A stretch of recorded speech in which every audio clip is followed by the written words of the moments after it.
साहिब उनकी सतनाम। तो आज परम पिता परमात्मा की अपार कृपा से, बंदी छोड़ की अपार दया से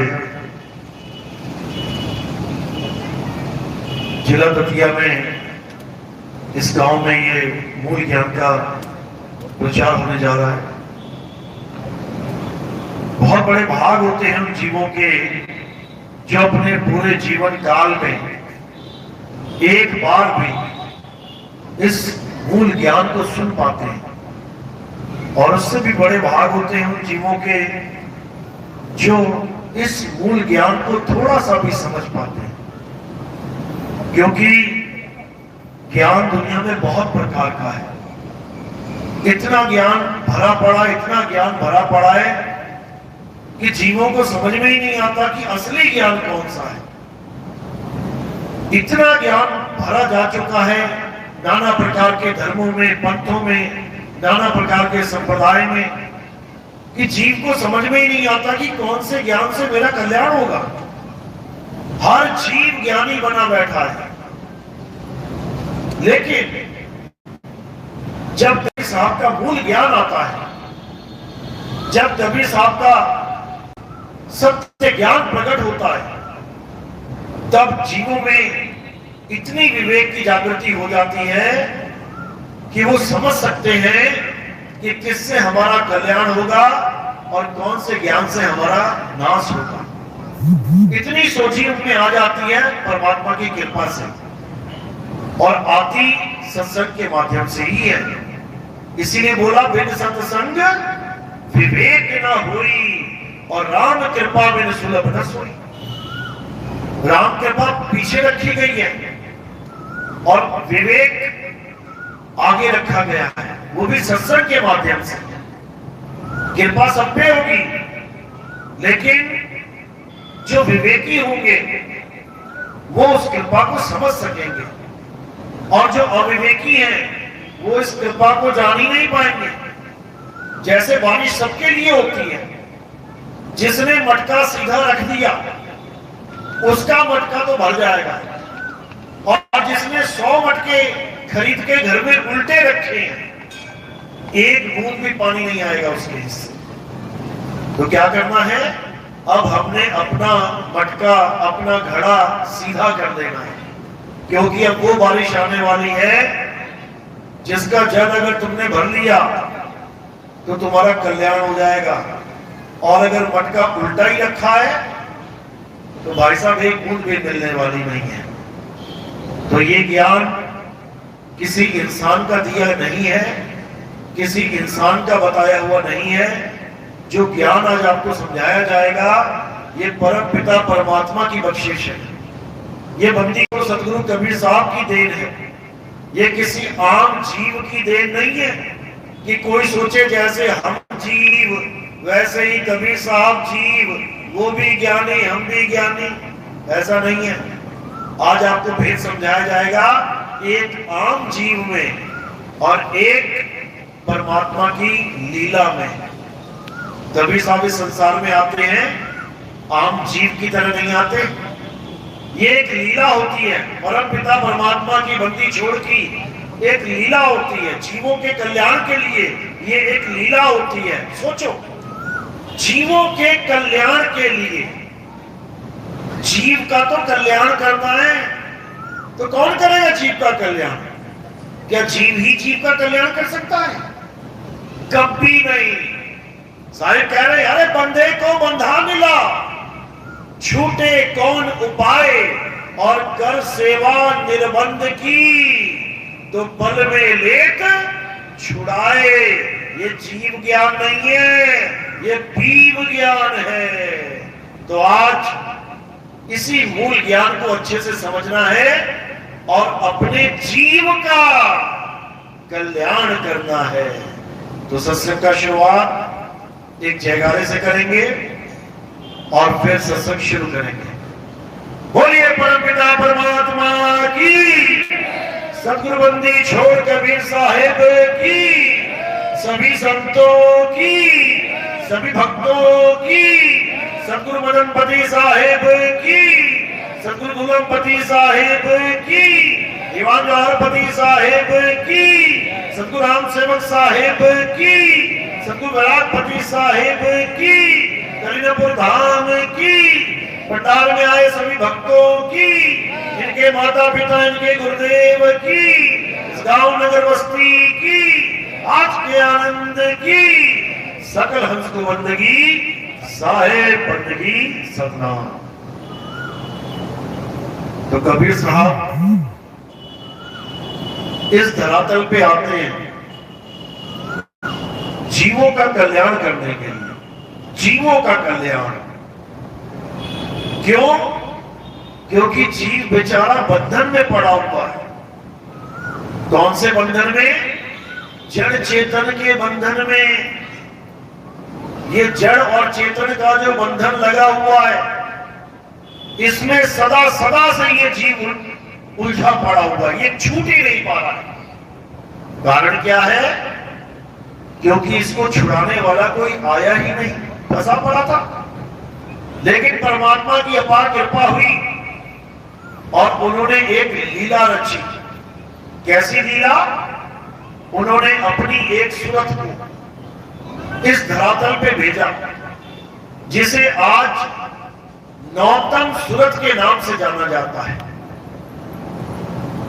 ज्ञान पुतली में भी आता है, नौतम रूप साहिब को रूपा। गाते तो खूब है, लेकिन जानते नहीं है कि आखिर ये है क्या। इसीलिए कबीर साहब को भी एक आम जीव समझ लिया जाता है कि कबीर साहब भी आए थे मां के गर्भ में, किसी विधवा ब्राह्मणी के गर्भ से आए थे। क्यों?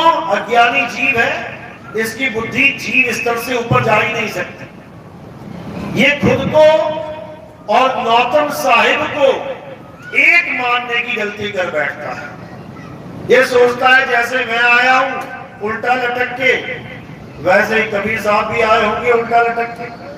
जो मैं खाता हूं पीता हूं, वही कबीर साहब भी खाते पीते होंगे। इसी प्रकार की भावना लेके ये कबीर साहब को आम जीव समझ लेता है, जबकि ये घोर अज्ञान है।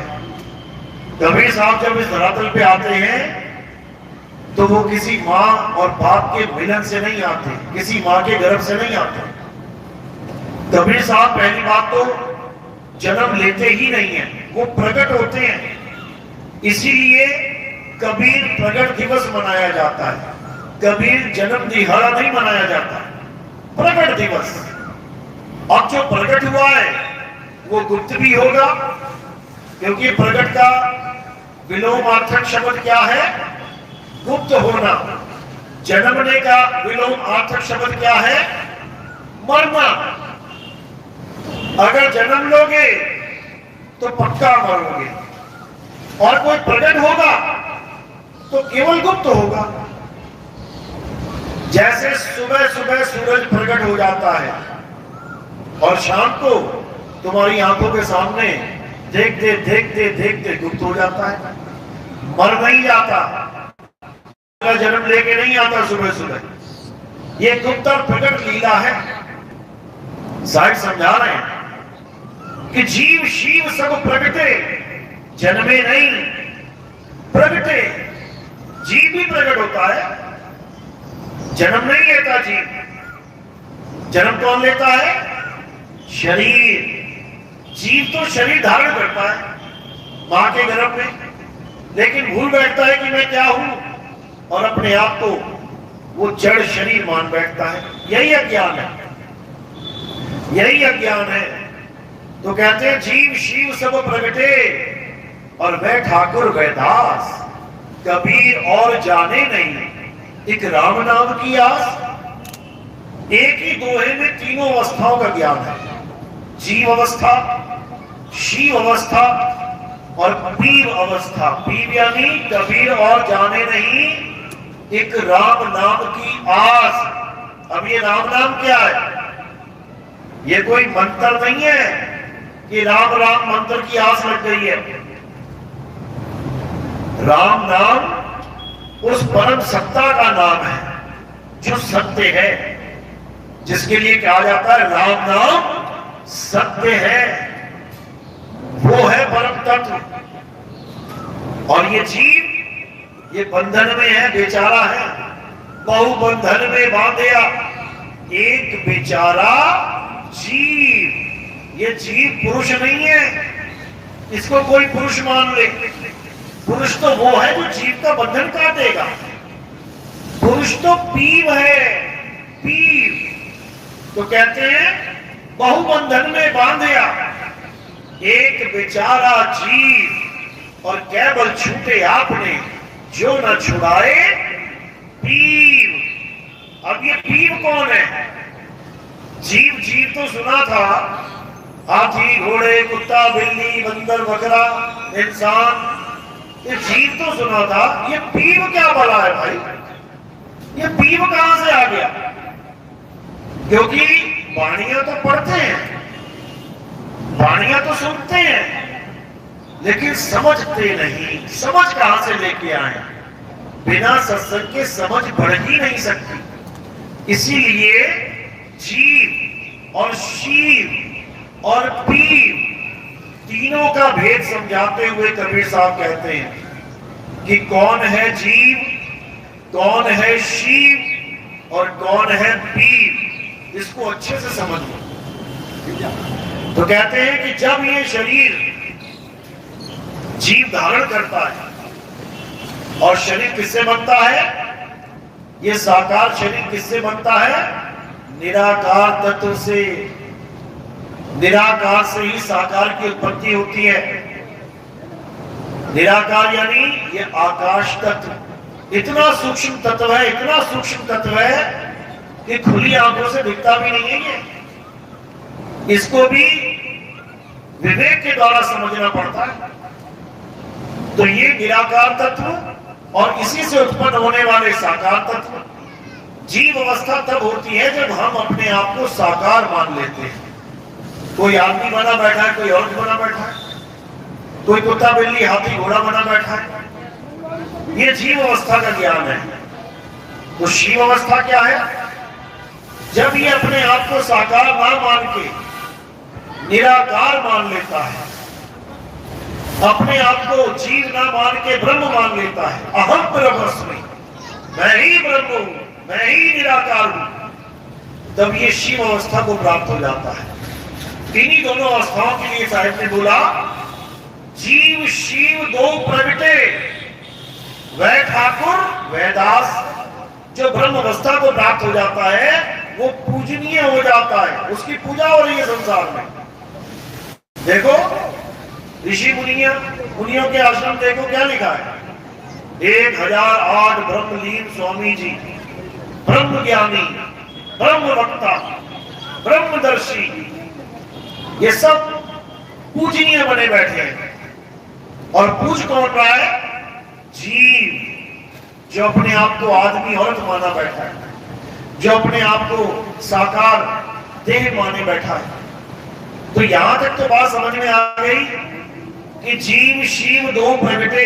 एक तो बन गया ज्ञानी जी, महात्मा बन गए, और एक उसके पुजारी बन गए। यहां तक तो समझ में आती है। पर कबीर साहब इससे आगे की बात कर रहे हैं। ना जीव की ना शिव की, यानी ना साकार की और ना निराकार की। जीव शिव सब प्रगटे, वह ठाकुर वह दास, कबीर और जाने नहीं, एक राम नाम की आस। अब ये राम नाम क्या है, इसको समझना पड़ेगा। ये राम नाम कोई मंत्र नहीं है कि दो अक्षरों का रा और मां अब इसी को रटेंगे कबीर साहब, ऐसा नहीं है। राम एक तत्व का नाम है जो सब में रम रहा है, उसी को राम कहते हैं, उसी को रमता राम कहते हैं। गहरे कस्तूरी कुंडल बसे, मृग ढूंढे बनमाही, और ऐसे रमता राम है ये दुनिया जाने ना है। अब ये रमता राम कौन है, इसको समझना है। ना जीव और ना शिव, इन दोनों से किनारे हो जाओ। अब तीसरा कौन बचा? पीव। अब पीव को जानना है। ये पीव क्या है? इसी पीव की महिमा सब संतों ने गाई है। ये पीव क्या है? ये पीव ही सतनाम है। इसी को बाबा नानक ने बोला, एक को सतनाम, यानी एक परमात्मा, एक पीव, जीव नहीं। कभी गलती से जीव को परमात्मा मान लो, बांधे जाओगे 84 में। तो जीव का तो कल्याण करना है। कल्याण कौन करेगा? पीव कल्याण करेगा। इसीलिए साहब ने कहा, जग में जीव अनंत, अनंत, तुम्हारी एक एक सांस में अनंतों जीव अंदर जा रहे हैं। इसलिए जैन मुनि कपड़ा लगा के रखते हैं अपने मुंह के आगे कि सांस में भी इतने सारे जीवों का अंत हो जाता है, शरीर छूट जाता है उनका, दोबारा शरीर धारण करते हैं, मृत्यु को प्राप्त हो जाते हैं तुम्हारी एक एक सांस से। इसी को समझाया गया कि जग में जीव अनंत, न जाने पीव को, अरे बहुत कहा समझाए 84 के जीव को। इस जीव को बहुत समझाया हमने कि तू पीव को जान ले, जान ले, जान ले। जड़ और चेतन से परे उस महाचेतन को पहचान ले। जड़ और चेतन में नहीं उलझना। जड़ चेतन तो कुत्ता, बिल्ली, हाथी, घोड़ा, सुअर भी है। नाली का कीड़ा भी जड़ चेतन की ग्रंथि है। क्या करोगे उसका? पूजा करोगे क्या? अभी सुअर घुसा है तो अभी डंडे मार के भगा दोगे। तब क्यों नहीं कहते अरे चेतन आया, चेतन आया, आप इसकी पूजा कर ले? तब क्यों नहीं कहते? क्योंकि जड़ चेतन ये दोनों ग्रंथि लगी हुई है, गांठ बंधी हुई है इनकी। ये पूजनीय नहीं है। इसी को गीता में समझाया गया। हे अर्जुन, इस दुनिया में 3 प्रकार के पुरुष हैं। एक शर पुरुष यानी जड़ शरीर, एक अक्षर पुरुष यानी चेतन जीव। ये दोनों ही पूजनीय नहीं है। तीसरा पुरुष कौन है? उत्तम पुरुष तो अन्य है। अब वो उत्तम पुरुष क्या है? जिस दिन ये समझ में आ गया उसी वक्त गीता समझ में आने लग जाएगी कि आखिर बात चल किसकी रही है। क्योंकि गीता पढ़ने वाले भी गीता नहीं समझ पा रहे हैं। वो जीव को ही पुरुष माने बैठे हैं और लिखा हुआ है गीता में कि जड़ और चेतन में यही प्रकृति और पुरुष है। बिल्कुल समझने वाली बात है ये। पुरुष से आगे कुछ और भी है। उत्तम पुरुष ये भी लिखा है गीता में। ये क्यों नहीं समझ में आता? पुरुष और प्रकृति का, पुरुष और प्रकृति का उदाहरण देके जीव को पुरुष बना के सिद्ध कर दिया जाता है। लेकिन उसी गीता में 3 पुरुषों का वर्णन है, वो क्यों नहीं समझ में आता? यही कबीर साहब समझा रहे हैं कि जब तक जीव शिव पीव को नहीं जान लिया तब तक बात नहीं बनेगी। तो शरीर क्या है? शर पुरुष। शर मतलब नाशवान। दिखने में पुरुष लग रहा है, अभी तलवार मारे कोई, अभी 10 टुकड़े कर दे, यही पुरुष नाशवान हो जाएगा। ये नाशवान पुरुष कौन है? शर पुरुष, जिसको कई लोग कहते हैं शर पुरुष काल भगवान है। बताओ, काल भगवान है शर पुरुष। और अक्षर पुरुष क्या बना दिया? 5 संख्य दीपों का मालिक। ये सब अज्ञान है। शर पुरुष शरीर है, अक्षर पुरुष जीव है जो इस शरीर को ढो रहा है। ये जितने भी शरीर बैठे हैं 2 पुरुषों का मेल है, शर और अक्षर। अब तीसरा पुरुष कहां है? तीसरा पुरुष सबके संग है और सबसे जुदा भी है। जिसको बोला नर नारी और कीट पतंगा, सार शब्द सभी के संगा, यानी हर जीव के साथ वो सार शब्द रूपी परम पिता परमात्मा जुड़ा हुआ है। लेकिन जीव को समझ ही नहीं आता, इसलिए वो जीववाद में ही चला जाता है। वो जीव को ही सत्ता मान लेता है, वो जीव कोई परमात्मा मान लेता है, वो जीव कोई पुरुष मान के 84 में भ्रमण करता है। तो कबीर साहब ने यही संदेशा दिया कि सब जीवों का कल्याण कैसे होगा, जब उनके जीवन में पीव आएगा। पीव गरीबदास जी ने समझाया कि जब पीव आ जाएगा तुम्हारे जीवन में, वो क्या करेगा, वो जीव को पीव में बदल देगा। जैसे अज्ञानी के जीवन में अगर कोई ज्ञानी पुरुष आ जाए तो वो क्या करेगा, वो उस अज्ञानी को ज्ञानी में बदल देगा, वो ज्ञानी पुरुष कहलाने लग जाएगा। एक डॉक्टर के पास कोई आदमी काम सीखने चला जाए, पढ़ाई करने चला जाए, वो डॉक्टर उस आम आदमी को डॉक्टर बना देगा। एक सुनार के पास कोई आम आदमी चला जाए, वो उसको ऐसा दिव्य ज्ञान दे देगा कि वो सुनार ही कहलाने लग जाएगा। एक साइंटिस्ट के पास एक आम आदमी चला जाए, उसके पास पढ़ाई लिखाई करे, तो वो ऐसा ज्ञान दे देगा कि उसको भी साइंटिस्ट ही बना देगा। तो सार शब्द की ये महिमा है कि ये जीव को पीव बना देता है। इसीलिए बोला गया, क्या कहते हैं गरीबदास जी महाराज, अरे कोटि तो ब्रह्मा भय और कोटि भय ईश, साहिब तेरी बंदगी से ये जीव हुए जगदीश। फिर वो जीव नहीं रह जाता, फिर वो पीव हो जाता है। जीव का ज्ञान अज्ञानता का ज्ञान है, क्योंकि जीव जड़ के साथ गांठ लगा के बैठा है। जड़ और चेतन दो सत्ताओं में उलझा पड़ा है। अब ये दोनों सत्ताएं क्या हैं? कई लोग कहते हैं कि ये दोनों ही आदि अनादि है। इससे बड़ी मूर्खता और कोई हो ही नहीं सकती कि जड़ भी आदि अनादि है और चेतन भी आदि अनादि है। ये महामूर्खता है। ये आदि अनादि का मतलब होता है जिससे पहले कुछ भी नहीं था। सोचो, जिससे पहले कुछ भी नहीं था वही आदि अनादि है। उसी को जगदीश कहते हैं, जिससे पहले कुछ भी नहीं था। साहिब ने बोला कि जो दो आदि अनादि मान के बैठे हैं, उनके लिए बोला, भाई रे दो जगदीश कहां से आया और कहो कौन बोर आया। साहिब कहते दो जगदीश नहीं हो सकते, दो आदि अनादि नहीं हो सकते, दो आदि अनादि नहीं हो सकते, एक ही है।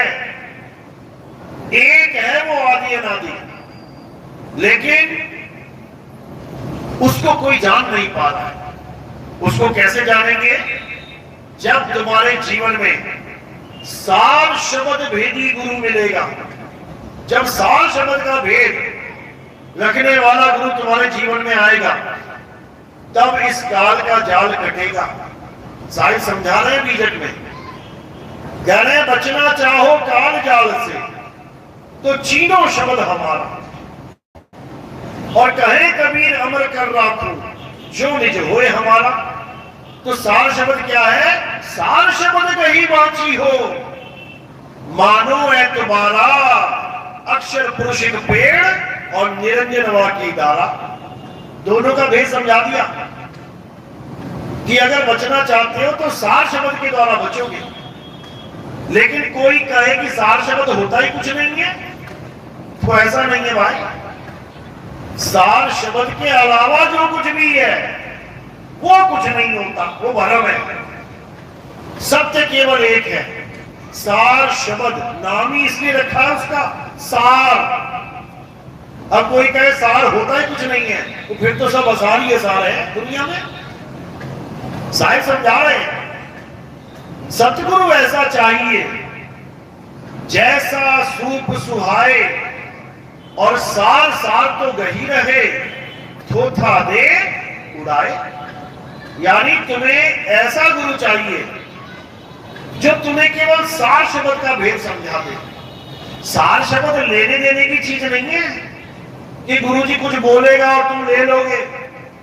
सार शब्द तुम्हारे पास भी उतना है जितना गुरुजी के पास है। क्योंकि सब घट मेरा साइया और सुनी सेज न कोय, बलिहारी व घट की जिस घट प्रगट होए। सबकी जेब में माचिस की डिबिया है, सब अपने घर चले गए। अब अंधेरा उसी का खत्म होगा जिसकी माचिस की डिबिया में से तीले निकाल के तुम जला लोगे।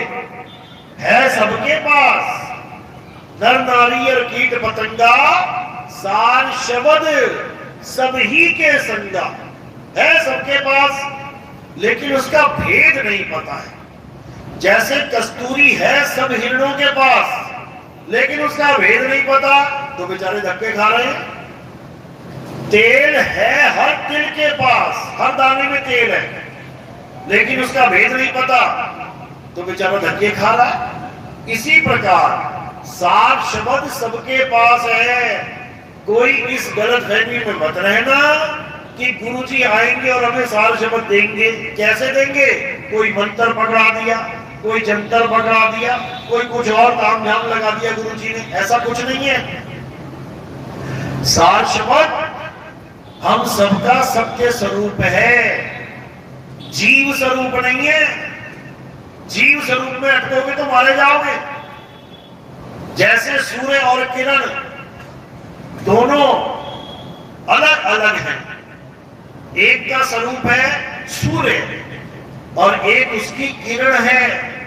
जो किरण है वो इस संसार में आती है, सूर्य नहीं आता।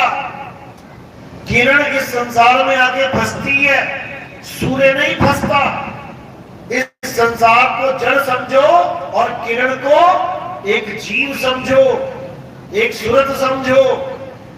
आके जड़ के साथ ग्रंथ लगा के बैठ गई, सूर्य तक नहीं पहुंच पा रही है, लेकिन निकली सूरज से ही है। अब जब तक सूरज में थी तब तक मुक्त थी, और जैसे ही धरती पे आ गई वैसे ही बंधन में आ गई। तो बीजक में पहली साखी यही समझा रही है, जैया जन्म मुक्ता हता तैया हता न कोई, और छठी तुम्हारी है जगह और तू कहां चला भिगोए।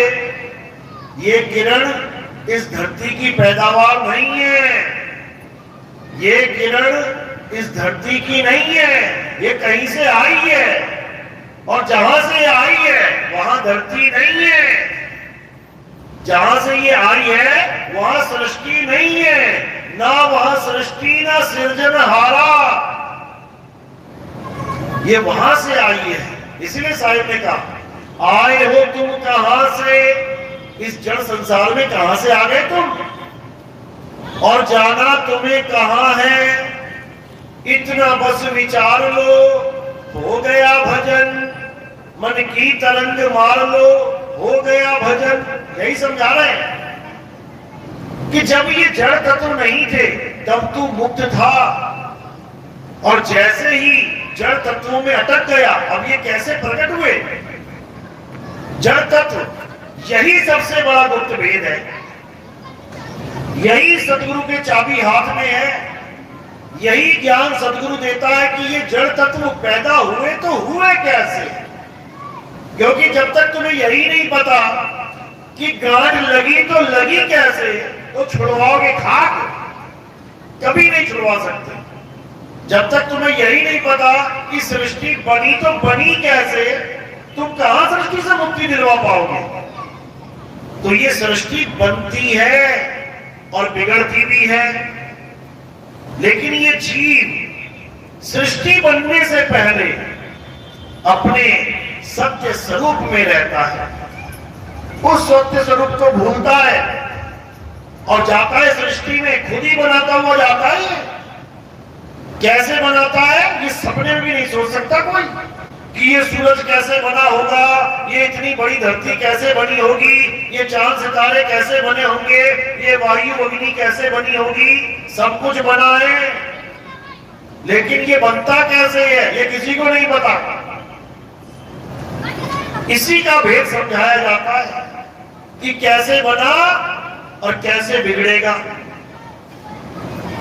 जिसको ये भेद नहीं पता, भले सारी उम्र गुरु गुरु गुरु करता रहे, सारी दुनिया के गुरु उदाहरण कर दे, इसकी कभी मुक्ति नहीं हो सकती। क्यों? क्योंकि इसको पता ही नहीं है इसने सृष्टि बनाई कैसे है, तो खत्म कैसे करेगा? कभी नहीं कर सकता। लेकिन जब वेदी गुरु की शरण में आता है तब इसको हर चीज समझ में आ जाती है कि सृष्टि कैसे बनी है और बनाने वाला सृजनहार कौन है, वो सब समझ जाता है। और फिर क्या करता है? फिर सृष्टि खत्म कैसे करनी है ये भी जान जाता है, तभी तो खत्म करेगा। तो इसी को साहिब ने बोला कि जैसे सृष्टि बनी है वैसे ही खत्म कर देनी है, तब कल्याण होगा, नहीं तो नहीं होगा। कि तू कहे भगवानों के नाम जपूंगा, ऐसा करूंगा वैसा करूंगा, तो कल्याण किसी का नहीं होने वाला। इसी दुनिया में जन्मना मरना पड़ेगा, बार बार आना जाना पड़ेगा, कोई बचने वाला नहीं है। तो यही गुप्त भेद बताने के लिए कबीर साहब इस धरातल पे आते हैं कि हंसा तू तो सबल था, अब हो गया दुर्बल, अब बना बैठा सृष्टि, अब फंस गया, अब अटक गया अपनी जाल में। तो ये शायद समझा चुके हैं बीजक में, जैया जन्म मुक्ता हता, जब तू मुक्त अवस्था में था, यानी जब जड़ नाम की कोई चीज थी नहीं, तभी तो मुक्त अवस्था में रहेगा। और जड़ भी आदि है, चेतन भी अनादि है, तो कैसे रहेगा? अकेला कैसे रहेगा? एक बार जड़ से जुड़ गया दोबारा भी जुड़ जाएगा, कितनी देर लगती है? मुक्त तब होगा जब जड़ रहे ही ना, जड़ का खात्मा हो जाए। अब बताओ कौन बांधेगा कौन बंधेगा? जब अकेला रहेगा तो निर्बंध है, और जैसे ही दूसरा तत्व आ गया बंधन है। समझ लो, एक कुत्ते को तुम किसी कमरे में रख दो, आराम से बैठा हुआ है, कोई दिक्कत नहीं है, और वही एक शीशा लगा दो, उसके बाद देखो ड्रामा चालू, भौंक भौंक मर जाएगा। एक चेतन है दूसरा जड़ है, और तो नहीं तो ये आदि अनादि से ही है दोनों, फिर तो हो चुका काम। फिर कुत्ता मरेगा जन्मेगा, मरेगा जन्मेगा। तो क्या करना है? उस शीशे को तोड़ दो, उस शीशे को हटा दो, जड़ नाम की चीज ही खत्म कर दो। अब बताओ अब कैसे बंधेगा वो? यही समझ में नहीं आ रहा किसी के। साहिब समझा रहे हैं, जैसे स्वर्ण कांच मंदिर में भ्रमते भूख मरे हो, और कहे कबीर नलनी के सुगना तोहे कौन पकड़े हो। जिसको तू अनादि मान बैठा है कि जड़ तत्व अनादि है, उसी ने पकड़ रखा है तुझे भ्रमवश। लेकिन जब तुझे होश आएगा तब तुझे समझ में आएगा कि तूने पकड़ा हुआ है, तूने पकड़ा हुआ है। कहते हैं दो चीजें हैं, एक पुरुष एक प्रकृति, यानी एक जड़ और एक चेतन। अब चेतन सुख और दुख पा रहा है, किसकी वजह से? कहते हैं प्रकृति का नियम है ये।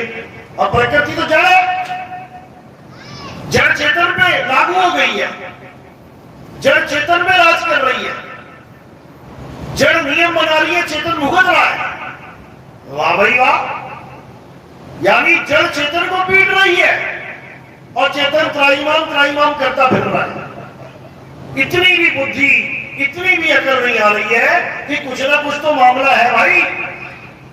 ये कभी समझ में नहीं आएगा जब तक भेदी गुरु तुम्हारे जीवन में नहीं आ गया। तो क्या कहते हैं?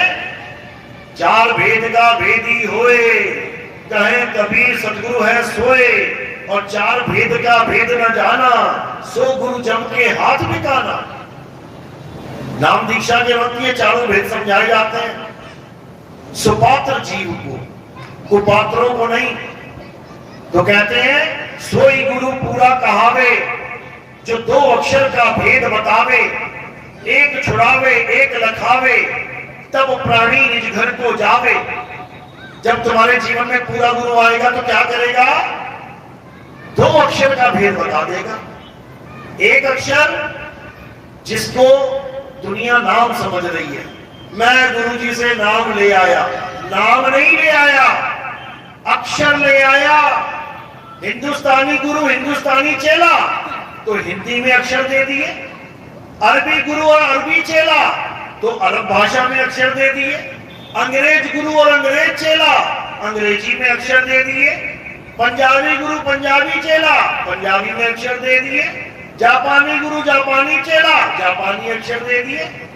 ये तुम अक्षर लेके आ गए, नाम नहीं लाए, क्योंकि नाम अक्षरों से परे है। नाम आदि अनादि है, नाम सत्य स्वरूप है, जिसको साहिब ने समझाया। संतो अविगत से चला आया, कोई मेरा भेद मरम ना पाया।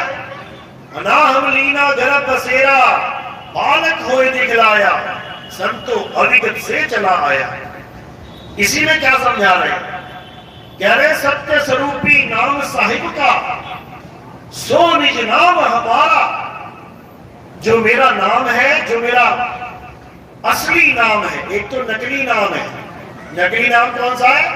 जो भाषाओं में आ जाता है, हिंदी का, पंजाबी का, उर्दू का, अरबी का। नकली नामों में क्या आता है? 4 युगों के 4 नाम बताए। सतयुग में सतसुकृत नामा, त्रेता में मुनिंद्र नामा, द्वापर में, त्रेता में मुनिंद्र, द्वापर में करुणामय नामा, और कलयुग में कबीर नामा। ये 4 नाम, सतयुग में सतसुकृत, त्रेता में मुनिंद्र, द्वापर में करुणामय और कलयुग में कबीर। ये जो नाम साहिब में रखे हैं अपने, ये सब नकली नाम है। ये 52 अक्षरी नाम है। ये सब इंसानों के द्वारा बनाए हुए अक्षरों के नाम हैं। इंसानों ने अक्षरों की खोज करी। हिंदुस्तान में आ ई का खा गा, इंग्लैंड में A B C D E F G, अरब देश में अलिफ बे ते पे, अलग अलग देशों में अलग अलग भाषाओं के अक्षरों के खोजे गए। लेकिन कोई कहे कि ये असली नाम है, असली नाम नहीं है, ये सत्य नाम नहीं है, असत्य नाम है। लेकिन कबीर साहब ने डंका सत्य नाम का बजाया है। कबीर साहब ने महिमा सत्य नाम की गाई और क्या समझाया? अरे सत्य नाम कोई नाम नहीं, ये है आपन रूप, और जो जाने इस भेद को पावे आप स्वरूप। जीव स्वरूप की बात नहीं है ये आत्म स्वरूप की बात है। जीव स्वरूप को सत्य मत मान लेना, ये आत्म स्वरूप की महिमा है। जीव स्वरूप आता जाता है, आत्म स्वरूप आता जाता नहीं है।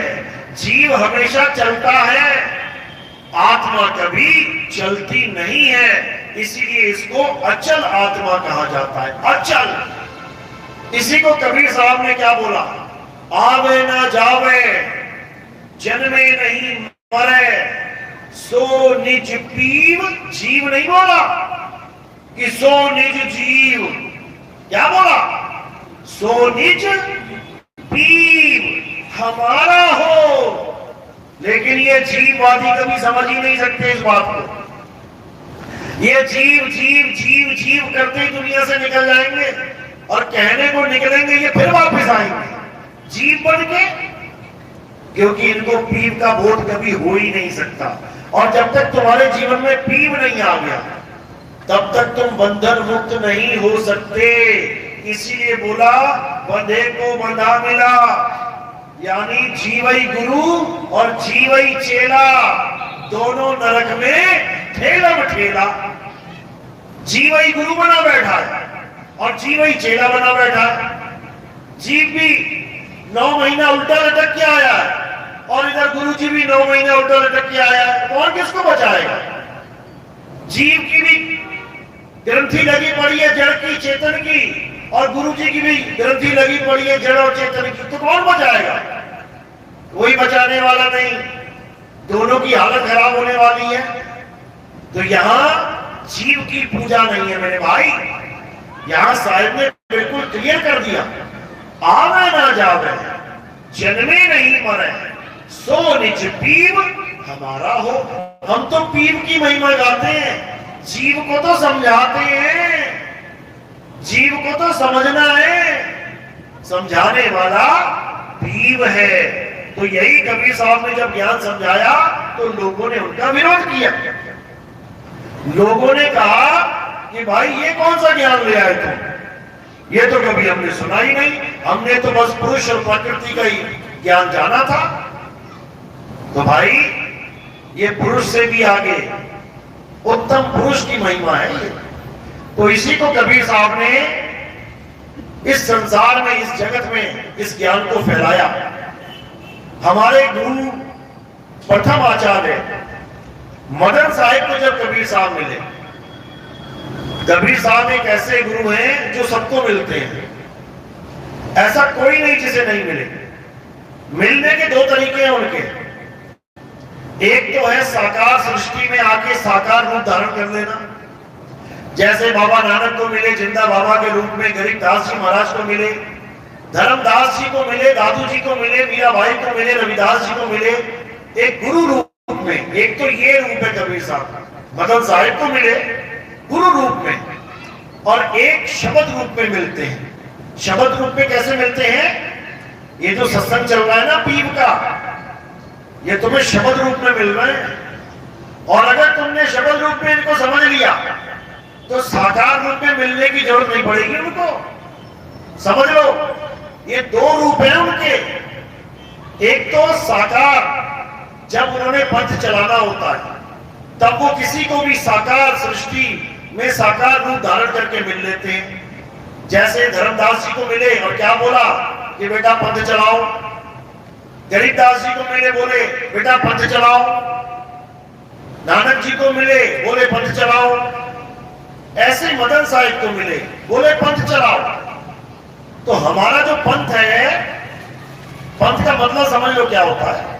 पंथ के दो मतलब होते हैं। एक पंथ का मतलब होता है गुटबाजी, ये कौन खड़े, अरे ये सब रविदास पंथ के हैं, ये फलाना पंथ के हैं, ये नानक साहब के पंथ के हैं। एक होता है गुटबाजी, यानी ज्यादा लोगों का एक समूह बन जाए वो पंथी हो जाते हैं। और एक पंथ का मतलब होता है रास्ते पे चलने वाला। पंथ और पंथी, पंथ बेचारा क्या करे, पंथी ना चले विचार, अपना मार्ग छोड़ के फिरे गुजार गुजार। एक होता है गुटबाजी, यानी अपने आप को किसी पंथ में जोड़ देना लेकिन उसके कहे पे ना चलना। और एक होता है किसी के कहे, किसी के बताए मार्ग पे चलना। तो ये जो मदन साहिब का बताया मार्ग है, ये ज्ञान उनको कबीर साहब से प्रकट हुआ।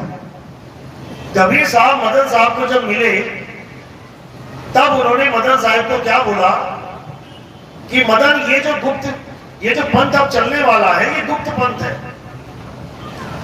ये पंथ ऐसा पंथ है जो जग में उजागर नहीं होगा, शुरू में बड़े गुप्त रूप से चलेगा, बहुत कम लोग जानेंगे इसको। लेकिन जब ये चलेगा तो ये पूरे संसार में सत्य का परचम लहराएगा। ये वाणी मदन साहिब और कबीर साहब की वार्तालाप अभिनंदन ग्रंथ में मिलेगी। जो बढ़िया गद्दी से जुड़े हैं या बीरापुर गद्दी से जुड़े हैं या मदन साहिब की किसी भी गद्दी से जुड़े हैं, ये ग्रंथ उन तक कभी पहुंचने ही नहीं दिया गया। आज आप मदन साहिब के पंथ से जुड़े किसी भी महात्मा से पूछोगे, A to Z महात्मा, क्योंकि महात्मा बनने का कीड़ा सबको लगा हुआ, हम महात्मा बन जाए, हम लिंगोटी पहन लें। लेकिन जब आप उनसे पूछोगे कि क्या मदन साहिब को कबीर साहब मिले थे, तो बिल्कुल कहेंगे हाँ मिले थे जी। अब इनसे पूछो कि बोला क्या उन्होंने, बात क्या हुई, ये कहां दर्ज है वाणी। गरीबदास जी को मिले, पूरा ग्रंथ दर्ज है। नानक साहब को मिले, ग्रंथ दर्ज है। धर्मदास जी को मिले, ग्रंथ दर्ज है, वाणी दर्ज है, क्या क्या बातें हुई सब पता है। मदन साहिब को मिले तो क्या बातें हुई, कहां दर्ज है, किसी को नहीं पता, क्योंकि किसी को हवा लगने ही नहीं दी कबीर साहब ने। वरना इस ग्रंथ में भी मिलावट हो जाती। इसलिए इस ग्रंथ को बिल्कुल सेफ रख दिया गया। इस ग्रंथ का क्या नाम है? अभिनंदन ग्रंथ। इस ग्रंथ का नाम ये नहीं है कि कबीर वाणी या कबीर शब्दावली या कबीर ज्ञान, ये नहीं है। इस ग्रंथ का नाम रखा गया अभिनंदन। अभिनंदन का मतलब क्या होता है? क्या होता है? अभिनंदन का मतलब होता है ग्रैंड वेलकम, यानी हम स्वागत करते हैं, वेलकम करते हैं, अभिनंदन करते हैं। किसका? किसका अभिनंदन करते हैं? ये उस ग्रंथ में दर्ज है, लेकिन किसी के समझ में नहीं आने वाला। इसलिए इस ग्रंथ को एक बार छपवाया गया, केवल आज तक केवल एक बार। वो भी कब?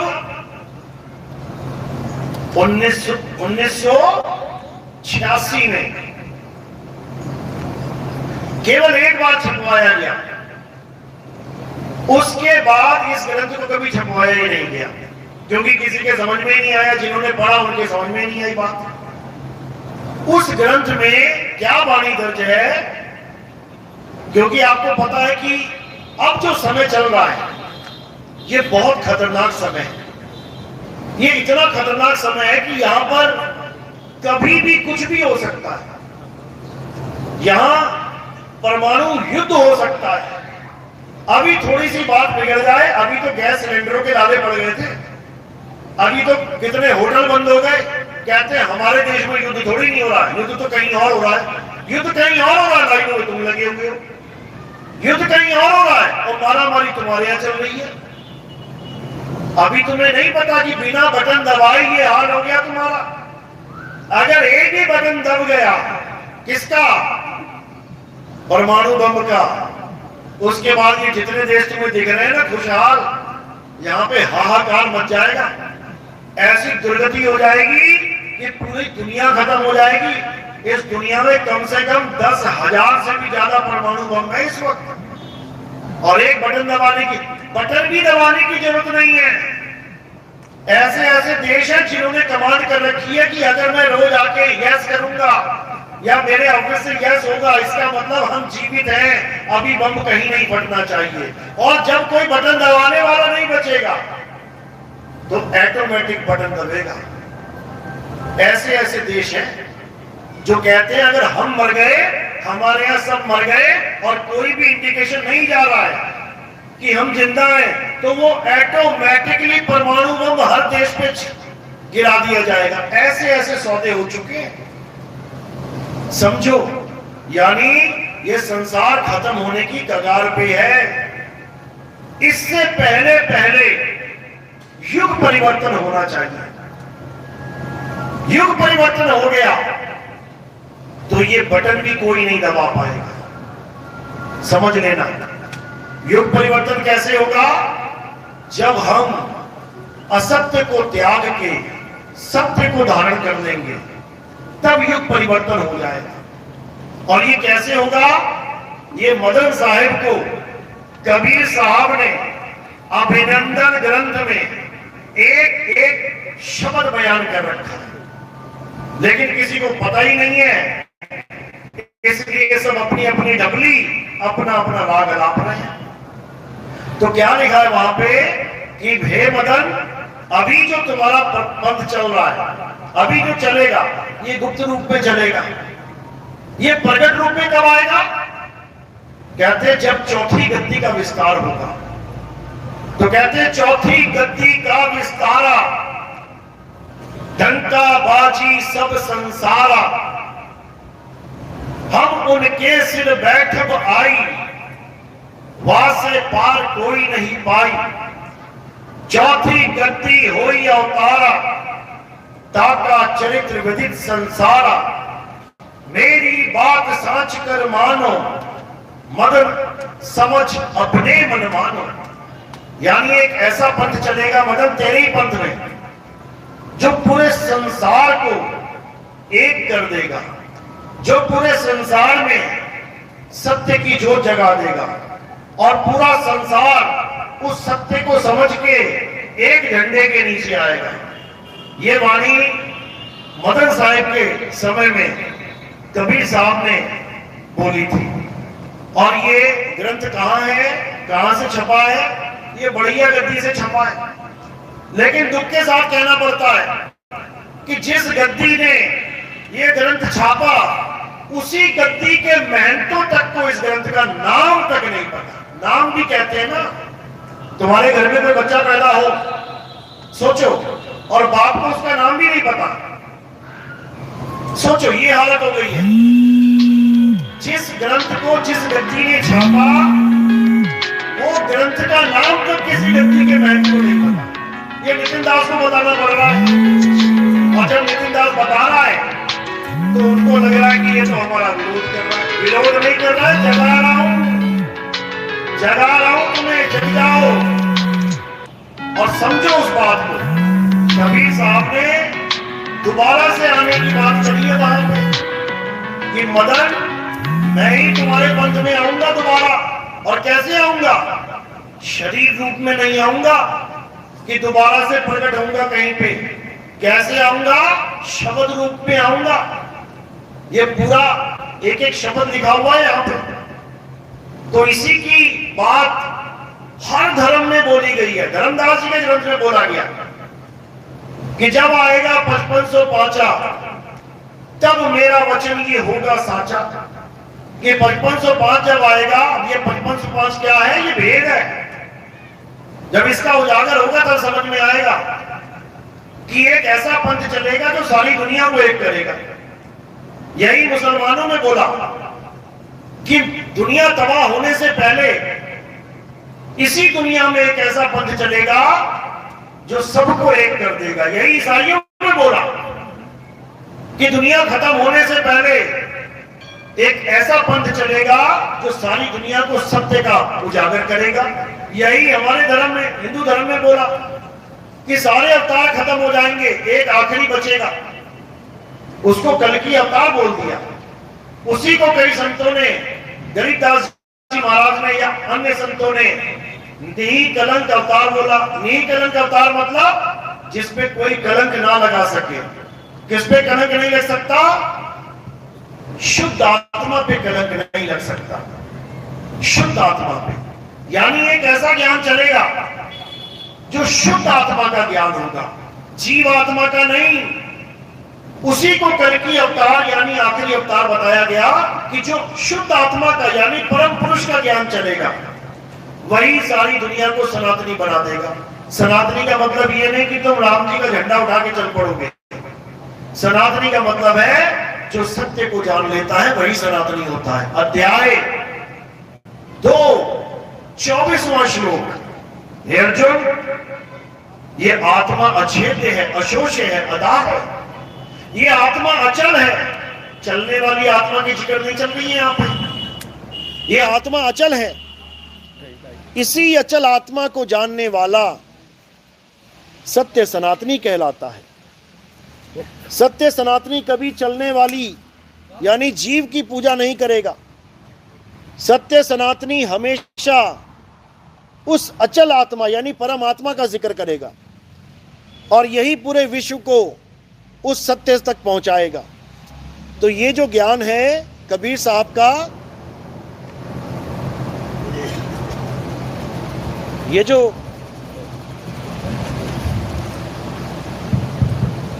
कबीर साहब का ज्ञान है, ये जीव ज्ञान नहीं है, ये पीव ज्ञान है। पीव, ये उस अवस्था तक पहुंचाता है जहां पर जीव जीव रहता ही नहीं है। ये जीव ही पीव हो जाता है। कैसे? जैसे दुनिया भर की नदियां तब तक कहलाती हैं जब तक जड़ के साथ यानी मिट्टी के साथ जुड़ी हुई है। नदियां कहां चल रही हैं? मिट्टी पे। आप देखो, गंगा नदी चली, मिट्टी पे आ रही है, मिट्टी से होती अलग अलग शहरों में जा रही है। यानी जब तक मिट्टी के साथ इसका जोड़ रहेगा तब तक ये गंगा जमुना कहलाती रहेंगी। और जब ये मिट्टी को छोड़ के समुद्र में गिरेंगी और समुद्र में मिल जाएंगी, तब ये गंगा जमुना नहीं कहलाएंगी, तब ये चल भी नहीं पाएंगी। गंगा जमुना चलती हैं एक शहर से दूसरे शहर में, और जब यही समुद्र में मिल जाती हैं तो ये अचल हो जाती हैं। अचल तो जीव क्या है? चलने वाली आत्मा को जीवात्मा कहते हैं, और परमात्मा क्या है? अचल आत्मा को परमात्मा कहते हैं। बस इन दोनों का भेद जिसको समझ में आ जाता है उसको पता लग जाता है कि मेरी मुक्ति कैसे होगी। वो फिर इस बंधन में नहीं रहता, इस काया माया के बंधन में नहीं रहता। वो कभी इस जड़ दुनिया को अनादि नहीं मानता, आदि अनादि नहीं मानता। ये जगत तो एक सपने की तरह है, सपना है ये। सपना कभी आदि अनादि नहीं होता है, सपना रोज बदल जाता है, रोज। इसी प्रकार ये सृष्टि रोज बदलती है, रोज। जितनी बार कोई सपना देखे दृश्य बदलता रहता है, उसी प्रकार जितनी बार ये जीव इस संसार में आता है ये इन्हीं दृश्यों को पैदा करके इसमें भ्रमित होता है। तो कबीर साहब ने इसी जीव और इसी जड़ ज्ञान से परे पीव का ज्ञान देकर हम सब पर दया करी, हम सबको बंधन मुक्त किया, हम सब पर अति कृपा हुई। तब जाके समझो कि ये सत्य ज्ञान हम तक पहुंचा। तो निरंजन ग्रंथ है, उसमें हर चीज बता रहे और ज्ञान इसको अच्छे से। तो ये बताने का उद्देश्य यही है कि इतने गुरु बन बैठे हैं, लेकिन कोई अपने मूल ग्रंथ को ही नहीं जानता। मूल ग्रंथ का मतलब क्या होता है? जड़, यानी जहां से पेड़ की जड़ की शुरुआत है वहीं अज्ञान आ जाए, यानी जड़ में कीड़ा लग जाए तो सारा पेड़ खराब हो जाता है। हमारे पंथ के जड़ में ही कीड़ा लग गया है। क्यों? क्योंकि जो कबीर और मदन साहब की वार्तालाप है वही हमसे छुपा ली गई, वही हमें नहीं बताई गई। और देख तेरी को साधु पे साधु, देख तेरी को लंगोटी पे लंगोटी बांटने में लगे हुए। ला 1 लाख रुपया ले तू लंगोटी ले ले, ला तू 50,000 दे तू लंगोटी ले तू 70,000 दे तू लंगोटी ले ले। किसी ने अपना आश्रम बना लिया, अपने खेत में अपने घर का आश्रम बना लिया। अच्छा आश्रम बना लिया, ले लंगोटी ले। यहां लंगर की तरह लंगोटी बिक रही है। कैसे कल्याण होगा? कभी कल्याण नहीं होगा। वही महात्मा जर्दा खा रहा है, वही सुल्फा गांजा पी रहा है, और वही सत्संग में बीड़ी के बंडल मंगवा रहा है कि सत्संग तब होगा, पहले बीड़ी के बंडल मंगवाओ। ये अपने पंथ की बात कर रहा हूं मैं। और जब मैंने विरोध किया तो इन गंजेड़ी भंगेड़ियों ने मेरे खिलाफ मोर्चा खोल दिया, मुझे ही घर से बेघर करवा दिया। वाह रे वाह जनता, क्या बात है, मुझे ही मेरे आश्रम से निकलवा दिया। लेकिन ये ना सुधरे, अब मौका आया है सुधरने का और सुधारने का। अब सुधार भी देंगे, क्योंकि ये कबीर साहब और मदन साहब की वार्ता है, ये पिता और पुत्र की वार्ता है। और इस पंथ में वही टिकेगा जो मदन साहब और कबीर साहब की वार्तालाप को समझेगा, और जो इस वार्तालाप को समझा ही नहीं वो काहे का मदन साहब का पंथी और काहे का कबीर पंथी। तो भाई साहब, वसीयत तभी मिलती है जब वसीयत के कागज पे विश्वास हो, तभी खजाने मिलते हैं घर के। पिता कुछ और लिख रहा है, पुत्र कोई और ही गाने गा रहा है, इससे कल्याण नहीं होता। ये बोलने का मकसद क्यों है? क्योंकि ये जो क्षेत्र है ये मदन साहिब के पंथ में सबसे ज्यादा फैला हुआ है। मदन साहिब के पंथ के सबसे ज्यादा साधु इसी क्षेत्र में हैं, लेकिन वही अभिनंदन ग्रंथ को नहीं जानते। जिसको प्रमोट करना था उसको छुपा दिया गया। धर्मदास जी के पंथ में देखो कैसे कबीर सागर का, अनुराग सागर का प्रचार होता है। उनका मूल ग्रंथ है, बाबा नानक की वाणियां देखो कैसे प्रकाशित की जाती है, मूल ग्रंथ है। गरीबदास जी का ग्रंथ देखो कैसे प्रकाशित हो रहा है, मूल ग्रंथ है। गवाही दे रहे हैं कि मुझे कबीर साहब मिले, ये बातें हुई। अरे मदन साहिब को भी मिले हैं, उनका मूल ग्रंथ कहां है? शर्म करो, मदन साहिब का मूल ग्रंथ छुपा दिया, दोबारा कभी जीवन में प्रचार भी नहीं हुआ उसका। लेकिन यह भी होना जरूरी था, क्योंकि यह काम नितिन दास को सौंपा गया है और यह ग्रंथ बहुत जल्दी पूरा छप के तैयार होगा। वैसे तो मैंने ऐड कर दिया है जो मेन चीजें हैं हर गीता घर गीता में, लेकिन ये पूरा मूल ग्रंथ बहुत जल्दी प्रकाशित किया जाएगा और घर घर में इस सत्य का डंका बजेगा। बोलिए परमपिता परमात्मा की सदा ही जय हो। साहिब की सतनाम। क्योंकि समय की कमी है, मैंने भी आगे निकलना है। अगला प्रोग्राम लखीमपुर में है कल का, तो से निकलेंगे तभी पहुंचेंगे। तो अब आरती का समय है। आरती कैसे करनी है समझ लो। आरती की थाली में थोड़े से फूल उठाने हैं आपने और मेरे सिर के ऊपर रख देने हैं। सिर के ऊपर क्यों रखने हैं? क्योंकि हमारे यहाँ किसी काया की या किसी जीव की आरती नहीं होती। हमारे यहाँ किसकी आरती होती है? हमारे यहाँ शब्द गुरु की आरती होती है, हमारे यहाँ आत्म देव की आरती होती है। और कबीर साहब ने क्या बताया, कहाँ पे विराजमान होंगे? कहते हैं हम उनके सिर बैठ आई और वहां से पार कोई नहीं पाई। तो परमात्मा कहाँ है? नितिन दास के सिर पे बैठे हुए हैं। तो आपने ये फूल कहाँ रखने हैं? ये मेरे चरणों में नहीं रखने हैं, ये परमात्मा के चरणों में रखने हैं। मेरे सिर के ऊपर फूल रखने हैं आपने, कोई भी पैरों में फूल नहीं रखेगा। और कोई प्रचार प्रसार में योगदान करना चाहेगा तो केवल चरणों में रखना है। माया चरणों की दासी है संतों की। उस प्रचार प्रसार के योगदान से हम क्या करते हैं? हमने कोई आश्रम नहीं बनाया। 2010 से मैं प्रचार कर रहा हूं, आज 16 साल हो गए हैं। ना तो हमने कोई आश्रम बनाया, ना ही हमारा कोई उद्देश्य आश्रम बनाने का। क्योंकि घर कहां बनाया जाता है? अपनी जमीन पे। घर कहां बनाया जाता है? अपनी जमीन पे। तो ये देश हमारा है क्या? तो तुम कैसे उम्मीद लगा सकते हो कि मैं यहाँ पे कोई आश्रम बनाने आया हूं? मैं यहाँ पे कोई आश्रम बनाने नहीं आया हूं, मैं यहाँ से तुम्हें उजाड़ने आया हूं। तुम्हें उजाड़ के ले चलूंगा जहां ले जाना है। तो कहते हैं रहना नहीं देश बेगाना है। बेगानों की धरती पे अपने आश्रम नहीं बनाए जाते मेरे भाई, समझो बात को। बोलिए परमपिता परमात्मा की सदा ही जय हो। तो इस सेवा से हम क्या करते हैं? हम प्रचार प्रसार में ये सेवा लगाते हैं। आपके घर में टीवी चैनल आते होंगे, आप टीवी में जैसे ही सुबह को साधना टीवी या ईश्वर टीवी खोलेंगे, 6:45-7 बजे बैठ जाना। आपको बहुत सारे महात्मा आएंगे, बहुत सारे महात्मा दिखेंगे। क्या बोलेंगे? ये नाम जप लो, वो नाम जप लो, इतनी बार जप लो, उतनी बार जप लो, ऐसा कर लो, वैसा कर लो। 1 घंटा 2 घंटा बोल के जैसे जाएंगे इतने में मैं आ जाऊंगा और मैं क्या बोलूंगा? वो कहेंगे नाम जपो, नाम जपो, नाम जपो। मैं कहूंगा नाम छोड़ो, नाम छोड़ो, नाम छोड़ो। और उस शुद्ध आत्मा से अपनी सूरत को जोड़ो, तब तुम्हारा कल्याण हो जाएगा। तो ये प्रचार प्रसार करने में लाखों रुपए खर्च होता है, क्योंकि मैं हर जगह तो नहीं जा सकता, देश विदेश में हर जगह नहीं पहुंच सकता, लेकिन ये प्रचार पहुंच जाता है। जहां जहां लोग टीवी चैनल देखते हैं सुबह को उठ के, वहां वहां ये नितिन दास का पैगाम, नितिन दास का संदेश पहुंच जाता है।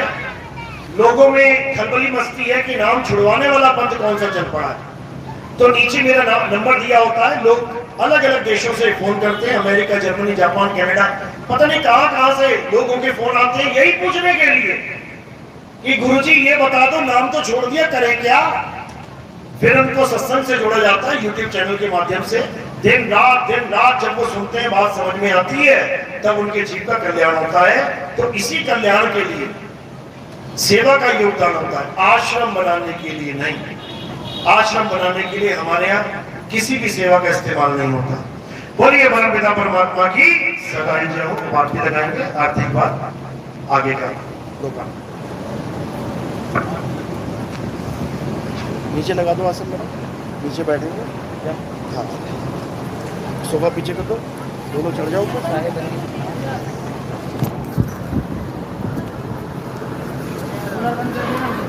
एक बंदा